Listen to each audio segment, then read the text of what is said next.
मेरा 20 साल का नौकर रामू हमेशा मेरे आगे पीछे घूमता रहता था। मैंने उसे छोटा समझा था, लेकिन एक दिन उसने मुझसे कहा, मालकिन मुझे छोटा समझने की गलती मत कीजिए।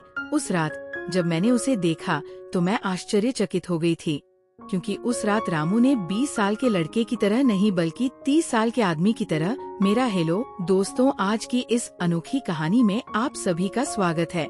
जब से रामू मेरे पास सोने लगा था तब से मेरे शरीर में बदलाव आने लगे थे। मुझे लगा था कि रामू छोटा है और उसे कुछ समझ नहीं आता होगा, लेकिन धीरे धीरे उसके असली रंग मुझे दिखने लगे। मैंने कभी सोचा भी नहीं था कि 20 साल का लड़का मेरी तरह की 40 साल की महिला को इतना सुख दे सकता है। रामू 20 साल का था। उसे मैं गांव से अपने घर काम के लिए लाई थी। मेरे घर में सिर्फ मैं और मेरा 1 साल का बेटा था।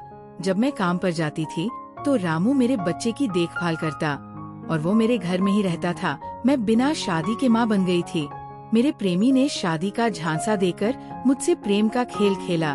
जब मैं गर्भवती हो गई तो मैं उसके घर गई और वहाँ मैंने देखा कि उसकी शादी हो रही थी। उसने मुझसे प्रेम का नाटक किया और किसी और लड़की से शादी कर ली थी। मेरे पेट में पल रहे बच्चे को मारने का मेरा मन नहीं हुआ, और जब मैंने गर्भपात कराने का सोचा तब तक समय निकल चुका था। मैं 5 महीने की गर्भवती हो चुकी थी। मेरे माता पिता ने मुझे और मेरे बच्चे को स्वीकारने से इनकार कर दिया।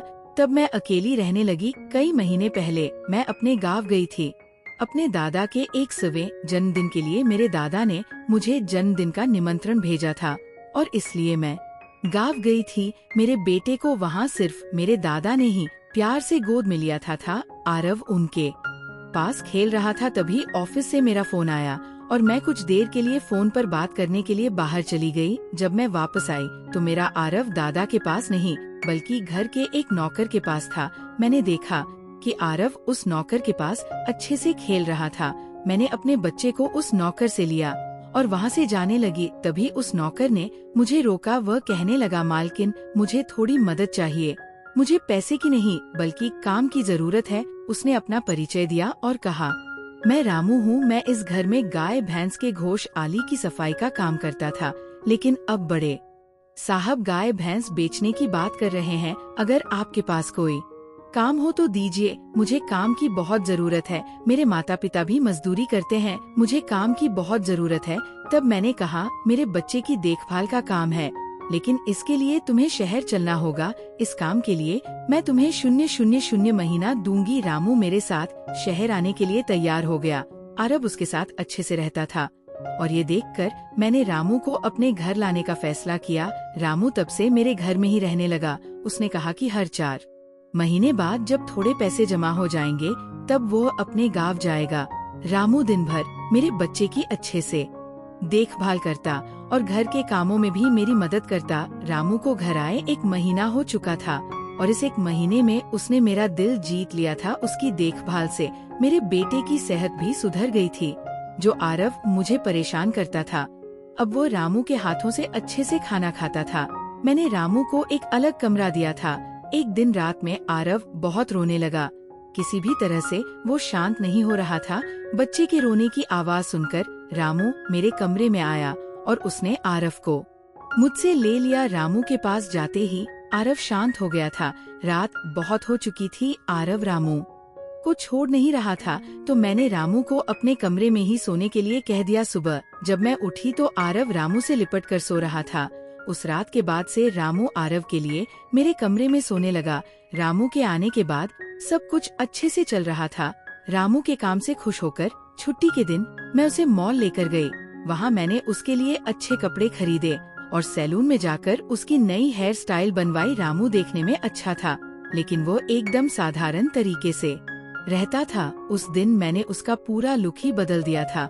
उसे नए अंदाज में देखकर मैं भी उस पर विश्वास नहीं कर पा रही थी। कल तक जो एक साधारण सा नौकर था, वो इतना हैंडसम और स्मार्ट दिख सकता है, इसकी मैंने कल्पना भी नहीं की थी। मॉल से हम घर आए तो आरा आते ही सो गया था। मैंने उसे कमरे में बिस्तर पर सुला दिया और पानी पीने के लिए बाहर जाने लगी। तभी रामू मेरे लिए पानी लेकर आया। पानी पीकर मैंने गिलास रखा और रामू मुझे तब से ही एक तक देख रहा था। जैसे ही मैंने गिलास रखा, उसने मुझे गले लगा लिया। कई सालों बाद किसी पुरुष ने मुझे गले लगाया था। मैंने उसे खुद से दूर किया। तब रामू ने कहा, मालकिन, आपकी वजह से आज पहली बार मैंने खुद से प्यार कर सीखा है। जिंदगी बहुत खूबसूरत है, बस इसे जीना आना चाहिए। आज आपने मेरा कायाकल्प करवा कर मुझ पर बहुत बड़ा उपकार किया है। मैं सच में बहुत अच्छा दिख रहा हूँ।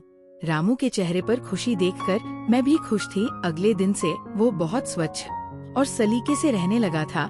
वो 20 साल का था, लेकिन गांव का लड़का होने के कारण उसकी कद काठी अच्छी थी। वो घर में भी रोजाना कसरत करता था। उसकी लंबाई भी ठीक ठाक थी। मैंने उससे उसकी पढ़ाई के बारे में पूछा था, लेकिन उसने कहा कि अब उसका पढ़ाई से मन उठ गया है। हर सुबह ऑफिस जाने से पहले मैं अपने बच्चे को दुलार कर ऑफिस के लिए निकलती थी। आज जब मैं ऑफिस के लिए निकलने से पहले आरव को चूमने गई, तब वो रामू की गोद में था। अचानक आरव ने अपनी गर्दन घुमाई और मेरे होठ रामू के गाल पर जा लगे। मुझे बहुत शर्मिंदगी महसूस हुई। मैंने उससे माफी मांगी और ऑफिस के लिए निकल गई। शाम को जब मैं घर आई तब भी मैं रामू की आंखों में नजर नहीं मिला पा रही थी। रामू ने आरव को खाना खिलाकर सुला दिया था। फिर हम दोनों ने साथ में खाना खाया। खाना खत्म करने के बाद मैं अपने कमरे में गई। वहाँ मैं अपनी दवाइयाँ ले रही थी। मुझे माइग्रेन की समस्या थी, उसी की दवा मैं ले रही थी। दवा लेने के बाद भी मेरा सिर बहुत दर्द कर रहा था। मैं अपने कमरे में सिर पकड़कर बैठी हुई थी। कुछ देर बाद रामू कमरे में आया। मुझे इस हाल में देखकर उसने पूछा कि क्या हुआ। जैसे ही उसे पता चला कि मेरा सिर दर्द कर रहा है, उसने मेरे सिर की मालिश शुरू कर दी। रामू की मालिश से मुझे आराम मिल रहा था। धीरे धीरे मुझे गहरी नींद आने लगी। उस रात मुझे बहुत अच्छी नींद आई थी। अगले दिन हमारे ऑफिस में ट्रेडिशनल डे का फंक्शन था और इसके लिए मैंने गुजराती लुक अपनाने का फैसला किया। मैंने घाघरा पहन लिया था, लेकिन स्कर्ट का नॉट बांधने में मुझे दिक्कत हो रही थी। तब मैंने रामू को कमरे में बुलाया और उससे नोट बांधने को कहा। नोट बांधते समय उसका हाथ मेरी खुली पीठ पर से गुजर रहा था। मैंने उसे छोटा समझा था, इसलिए मैंने उसे ये काम करने के लिए कहा था। मेरे पास और कोई विकल्प भी नहीं था। तैयार होकर जब मैं जाने लगी तो रामू ने मुझे रोका और अंदर से काजल लेकर आया। उसने मेरे कान के पीछे काजल लगाया और कहा, मालकिन, अब आपको किसी की नजर नहीं लगेगी। आप बहुत सुंदर लग रही हैं। उसकी बात सुनकर मैं हंसी और चलने लगी। उस दिन शाम को जब मैं घर आई तो मेरे साथ मेरी एक सहेली और उसका प्रेमी भी आया। रामू ने आज बहुत अच्छा खाना बनाया था। मेरी सहेली प्रिया 4-5 दिन मेरे घर रुकने वाली थी। अगले 3 दिन उसका प्रेमी भी मेरे घर पर था। अगले दिन रात को रामू ने खाना बनाया और प्रिया और उसके प्रेमी को खाने के लिए बुलाया, लेकिन वे दोनों कमरे में ही ड्रिंक कर रहे थे। प्रिया तो बहुत ज्यादा पी चुकी थी। वो खाना खाए बिना ही सो गई। उसका प्रेमी रोहन हमारे साथ खाना खाने बैठा। उसने कहा, प्राची, तुम प्रिया से भी ज्यादा सुंदर हो। रोहन के बोलते ही रामू उसे गुस्से से देख रहा था। खाना खत्म करने के बाद रोहन अपने कमरे में चला गया। उसके जाते ही रामू मुझसे कहने लगा, मालकिन, आपके ये कैसे दोस्त हैं? मुझ उस आदमी की बात बिल्कुल भी अच्छी नहीं लगी। तब मैंने रामू से कहा, मैं तुझे घर के सदस्य की तरह मानती हूँ। इसका ये मतलब नहीं कि तू मेरे मेहमानों से कुछ भी कहे। तेरा काम है आए हुए मेहमानों की सेवा करना, इसलिए तू सिर्फ वही कर। बाकी मुझे कुछ सिखाने की जरूरत नहीं। रामू को डांट कर मैं अपने कमरे में चली गई। मैंने उसे डांट दिया था, फिर भी वह मेरे लिए पानी लेकर आया।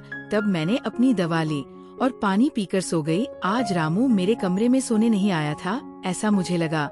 लेकिन सुबह जब मेरी आँख खुली तो मैंने उसे अपने बगल में पाया। सुबह मेरी आँख खुली तो मेरे सामने प्रिया थी। वो बहुत गुस्से में लग रही थी। रामू को मेरे सामने लाया गया। उसके हाथ में प्रिया की ओढ़नी बंधी हुई थी। प्रिया ने कहा, तुम्हारे इस देहाती नौकर ने मेरे प्रेमी का हाथ तोड़ दिया है। रामू बस सिर हिलाता रहा और बोला, मालकिन, मैंने कुछ भी नहीं किया। रात को रोहन साहब नशे में थे, तभी उनका संतुलन बिगड़ गया होगा और वे गिर गए होंगे। रामू भला रोहन साहब पर हाथ क्यों उठाएगा? प्रिया अब भी नशे में लग रही थी, ऐसा मुझे लगा। रामू ने मेरे लिए उन दोनों से माफी मांगी। प्रिया और रोहन तभी वहाँ से चले गए। रामू मुझसे भी माफी मांगने लगा। मुझे पता था कि उसने कुछ नहीं किया था। आज मैंने छुट्टी ली थी क्योंकि कई दिनों से मैं बहुत व्यस्त थी। आज सोचा कि खुद के लिए थोड़ा समय निकालूं। नाश्ता करने के बाद मैं फिर से 1 घंटे के लिए सो गई। आरव भी मेरे साथ सो गया था। उठने के बाद मुझे 1 कप चाय की जरूरत महसूस हुई। मैं रामू को चाय बनाने के लिए पुकार रही थी, लेकिन उसकी तरफ से कोई जवाब नहीं आ रहा था। उसे ढूंढते ढूंढते मैं उसके कमरे में गई। वहाँ जाकर देखा कि रामू अभी अभी नहाकर बाथरूम से बाहर आया था। उसने शर्ट नहीं पहनी थी। मैंने पहली बार उसे इस तरह देखा। रामू का शरीर बेहद मजबूत था। उसका शरीर किसी योद्धा की तरह दिख रहा था। मैं उसे टकटकी लगाकर देख रही थी। मुझे उस वक्त कोई होश नहीं था। कई सालों बाद मैं किसी जवान पुरुष को इस तरह बिना कपड़ों के देख रही थी। मैं उसे टकटकी लगाए देख रही थी। तभी रामू ने मुझे आवाज दी। वह मेरे सामने शर्ट पहनकर खड़ा था। फिर भी मैं अपनी सुध बुद्ध खोए उसे देख रही थी। उसने मेरी आंखों के सामने छुटकी बजाई।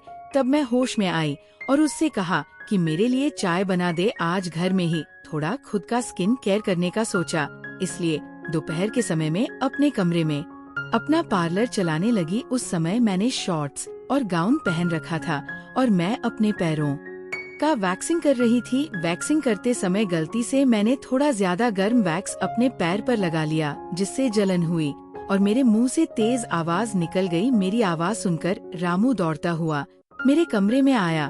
उसने मेरे जले हुए पैर को देखा। उसने मेरे पैर से गर्म वैक्स हटाया और वहाँ क्रीम लगा दी। उसके हाथ बार बार मेरे पैर पर अनजाने में फिर रहे थे और उस वक्त मेरे मन में जो भावनाएं उत्पन्न हो रही थी उन्हें व्यक्त करना मेरे लिए मुश्किल हो रहा था। रामू की नजर मुझ पर पड़ते ही मैं दर्द से करा उठी। मुझे इस हालत में देखकर उसने कहा, भाई साहब अब आप बस आराम से लेट जाइए। आपको जो भी करना है मुझे बताइए, मैं आपकी मदद कर दूंगा। मैंने उसे मेरे दूसरे पैर का वैक्सिंग करने को कहा। रामू ने जैसा मैंने बताया वैसा ही किया। उसने मेरे चेहरे की मसाज भी कर दी। उसके स्पर्श से मुझे बहुत आराम मिला। आज का छुट्टी का दिन मेरे लिए आरामदायक बीता। रामू में हर गुण भरा हुआ था। वह किसी भी काम में पीछे नहीं था। आज रात मैंने उसे मेरे कमरे में सोने के लिए मना कर दिया। दिन भर मैं घर में नहीं होती, कम से कम रात को तो मुझे मेरे बच्चे के साथ अकेले समय बिताना चाहिए। हर बार रामू का आना मुझे पसंद नहीं था, इसलिए मैंने उसे कमरे में सोने के लिए मना कर दिया। इस तरह दिन बीतने लगे। कुछ दिनों तक रामू के बिना आज रात को सो नहीं पाता था, लेकिन धीरे धीरे उसने रोना बंद कर दिया। मुझे अपने अंदर कुछ बदलाव महसूस होने लगे थे। सुबह उठते ही मेरा शरीर बहुत दुखने लगता था। अचानक ये सब क्यों हो रहा है समझ नहीं आ रहा था। कुछ दिनों में मेरी शारीरिक पीड़ा इतनी बढ़ गई कि मुझे बिस्तर से उठने की भी इच्छा नहीं होती थी। तब मैंने ऑफिस से 1 हफ्ते की छुट्टी ले ली। कुछ दिनों आराम किया, शायद थोड़ा ठीक हो जाऊं। अब पूरा वक्त आरव रामू के साथ रहता था। जब उसे भूख लगती तो वह बीच बीच में मेरे पास आ जाता। आज मैं अपनी कमर पकड़कर बैठी थी। रात को रामू पानी लेकर मेरे कमरे में आया। मेरी कमर पर हाथ देखकर उसने समझ लिया कि मुझे बहुत तकलीफ हो रही है। रामू ने कहा, भाई साहब अगर आपको कोई आपत्ति ना हो तो मैं आपकी कमर की मालिश कर देता हूँ। मेरी कमर इतनी दुख रही थी कि मैंने उसकी मालिश के लिए हाँ कर दी, लेकिन उससे पहले मैंने अपने कमरे की लाइट बंद कर दी। छोटे 0 बल्ब की रोशनी में मेरी कमर उसे नहीं दिखेगी, इसलिए मैंने कमरे की बड़ी लाइट बंद करके 0 बल्ब जला दिया। वह जब मालिश कर रहा था मुझे बहुत आराम मिल रहा था। मालिश करने से मेरी पीड़ा जैसे झट से गायब हो गई थी। मालिश करते समय रामू ने मुझसे पूछा, भाई साहब आपको आरव के पिता की कभी याद नहीं आती? आप इतनी सुंदर और जवान होकर भी अभी तक अकेली क्यों है? उसके सवाल का मेरे पास कोई सही उत्तर नहीं था। मैंने उससे कहा कि शायद तुम्हारे सवाल का उत्तर मेरे पास नहीं है। उस सवाल पर वही विराम लग गया। रामू की मालिश से मुझे अच्छी नींद आ गई थी। अगले 2 दिन बाद वो तारीख थी जब मैंने अपने प्रेमी से मुलाकात की थी। आखिर वो दिन आ ही गया। उस दिन मैंने दिन भर अपने मन को किसी न किसी काम में व्यस्त रखने की कोशिश की, लेकिन रात के अंधेरे में मुझे अपने प्रेमी की बहुत याद आ रही थी। आज वह मेरे साथ नहीं था, लेकिन वह मेरे बच्चे का पिता था। आरव को देखकर मुझे रोज उसकी याद आती थी और आज मैं अपनी भावनाओं को छुपा नहीं पाई। मैं अपने कमरे में जोर जोर से रोने लगी। आरव पास में सो रहा था, इसका भी मुझे ध्यान नहीं रहा। मैंने आज अपनी दवाइयाँ भी नहीं ली थी। रामू पानी लेकर मेरे कमरे में आया, मुझे रोते हुए देखकर उसने ने मुझे पानी पिलाया। जब मैं शांत हुई तो उसने मुझे दवाइयाँ दी। मेरे रोने की आवाज से आरव हल्का हिलने लगा, वो जाग ना जाए इसलिए। रामू मुझे अपने कमरे में ले गया। वहाँ जाकर मैंने उसे कसकर गले लगा लिया। ऐसा लग रहा था कि मैंने अपना होश खो दिया था।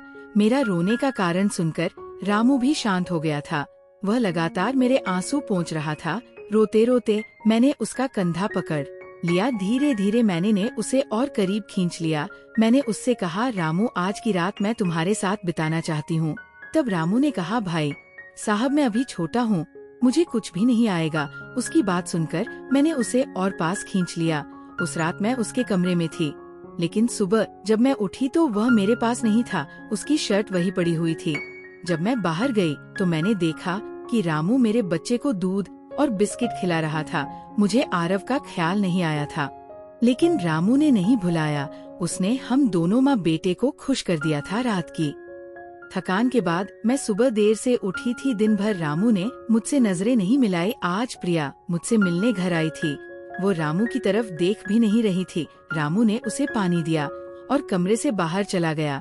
थोड़ी देर बातें करने के बाद प्रिया जाने लगी। जाते समय उसने मुझसे कहा, जितनी जल्दी हो सके अपने नौकर को यहाँ से निकाल दो। वह दिखने में जितना मासूम लगता है उतना है नहीं। उसकी बात का मैंने खास ध्यान नहीं दिया। रोज की तरह रात को खाना खाने के बाद रामू ने मुझे पानी का गिलास मेरे कमरे में ला कर दिया और उसने आरव को भी सुला दिया था। आरव आज बाहर हॉल में झूले में सो रहा था। रामू उसकी देखभाल कर रहा था। मैंने अपने कमरे की लाइट बंद कर दी और सो गई। कुछ समय बाद मुझे आरव की आवाज सुनाई दी। उसकी आवाज से मेरी नींद खुली। मैं उठने वाली थी कि तभी उसकी रोने की आवाज बंद हो गई। कुछ समय बाद मुझे अपने कमरे का दरवाजा खुलने की आवाज सुनाई दी। मैं चुपचाप सब देख रही थी। रामू मेरे कमरे में आया था। उसने मेरे पास आकर ये देखने की कोशिश की कि मैं सो रही हूँ या नहीं, और फिर उसने मेरा मोबाइल उठाया। उसकी वो खोजबीन देखकर मैंने जल्दी से कमरे की लाइट ऑन कर दी। मुझे जागता हुआ देखकर वह चौंक गया। मैंने उसके हाथ से अपना मोबाइल छीन लिया। मैंने उससे कहा, रामू ये सब क्या चल रहा है? तुम इस वक्त यहाँ क्या कर रहे हो? वो कुछ नहीं कहकर वहाँ से जाने लगा, लेकिन मैंने उसे इतनी आसानी से छोड़ने का इरादा नहीं किया था। मैंने उसे उसका वीडियो दिखाया जिसमें वह प्रिया के बॉयफ्रेंड पर हाथ उठा रहा था। उस दिन रोहन के मोबाइल का कैमरा गलती से चालू रह गया था और उसमें उनकी हाथापाई रिकॉर्ड हो गई थी। सुबह जब प्रिया मुझसे मिलने आई थी तब उसने मुझे वह वीडियो दिखाया था और तब से मैं रामू पर नजर रख रही थी। रामू तुमने झूठ क्यों बोला? तुमने रोहन पर हाथ क्यों उठाया? तब उसने कहा, जो भी आप पर बुरी नजर डालेगा उसके साथ मैं यही करूँगा। मालकिन उस रात जब रोहन नशे में था वह आपके कमरे में आया था। वो आपके साथ कुछ गलत करने की कोशिश कर रहा था और इसलिए मैंने उस पर हाथ उठाया। रामू की बात सुनकर मैंने कहा, ठीक है मैं तुम्हारी बात मानती हूँ, लेकिन तुम मुझे नींद की दवा क्यों दे रहे थे? आज मैंने तुम्हें मेरे पानी में दवा मिलाते हुए देखा है। तुम्हारी नजर मुझ पर थी और तुम जो चाहते थे वह मैंने तुम्हें दे दिया है। अब अपना हिसाब करो और गाँव निकलो। मेरी बात सुनकर रामू बोला, मालकिन आप जैसा सोच रही हैं वैसा कुछ भी नहीं हुआ है। कल रात मैंने आपके साथ कुछ भी गलत नहीं किया। मैंने आपके पानी में नींद की दवा मिलाई थी जिससे आप मेरे पास आते ही सो गई थी और मुझे आपके साथ कुछ भी गलत नहीं करना था। कुछ दिन पहले मैंने आपको रात में फोन पर बात करते हुए देखा था। मैंने आपकी बातें सुनी थी। आप फिर से अपने उस प्रेमी से मिलने की तैयारी कर रही थी। आपकी मुलाकात आपके ही घर में तय हुई थी। मुझे ये सब पता था आप उससे ना मिले, इसलिए मैं आपको रात में नींद की दवा दे रहा था। वो व्यक्ति अब भी आपको धोखा दे रहा है। वह आपसे झूठ बोल रहा है। वह आपके बच्चे को आपसे छीनने के लिए आपके करीब आ रहा है। उसकी पत्नी को बच्चा नहीं हो सकता इसलिए वो आपके पास आ रहा है। उसने अपनी पत्नी को तलाक नहीं दिया है। वो आपसे झूठ बोल रहा है। रामू तुम हो कौन? तुम्हें ये सारी जानकारी कैसे मिली? तब उसने कहा, आपके बाबा साहिब ने मुझे आपका फोटो दिखाया था। मुझे आप पहली नजर में ही अच्छी लगी थी, लेकिन बाबा साहिब ने ये भी कहा था कि आप शादी के खिलाफ है। तब मैंने उनके साथ मिलकर ये प्लान बनाया। आपके दिल में अपनी जगह बनाने के लिए मैं यहाँ आया था, लेकिन यहाँ आने के बाद मैंने देखा कि बहुत से लोग आप पर बुरी नजर रखते हैं, इसलिए मैंने आपकी सुरक्षा करनी शुरू कर दी। रामू 20 साल का नहीं था, मेरा पहला शक सही निकला। वो 30 साल का था और एक अच्छी नौकरी पर था। उसने मेरे प्यार के लिए इतनी मेहनत की थी। रामू ने मेरे प्रेमी के बारे में जो भी कहा था वो सब सच था। रामू ने मेरे प्रेमी की सारी जानकारी सही निकाली थी। रामू जैसा ईमानदार पति और मेरे बच्चे का पिता मिलना मेरे लिए बहुत बड़ी बात थी। मैं अपने प्रेमी के धोखे के जाल में फंसने से बच गई थी। आज मैं विक्रांत उर्फ रामू के साथ बहुत खुश हूँ। वह मुझसे और मेरे बच्चे से बहुत प्यार करता है। मेरे बाबा साहिब की वजह से आज मेरा परिवार शुरू हुआ। मुझे रामू जैसा पति मिला। यह मेरा सौभाग्य था। दोस्तों, जो आपसे सच्चा प्यार करता है वह किसी भी कठिनाई में आपका साथ नहीं छोड़ता। रिश्ते निभाने वाले को किसी वजह की जरूरत नहीं होती और रिश्ते तोड़ने वालों के लिए एक बहाना भी काफी होता है।